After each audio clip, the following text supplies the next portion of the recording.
On our first night in Palermo, we tried to visit the Quattro Canti. And then after that, we went to proceed to our dinner. Nag-preserve na si Dr. John nung lunchtime. So, we just have to walk. Walk and walk and walk. I told you, dapat matibay ka sa lakaran pag nagtutour. Finally, we arrived at Osteria Balaro. Maganda siya. Very spacious, mga antiques, ang mga display nila, maganda yung ambience. At masarap din naman ang pagkain.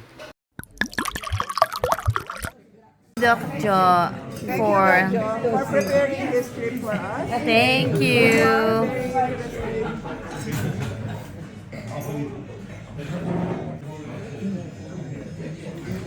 After the toast, we proceeded to eat mga selected dishes namin. Steak was really tender.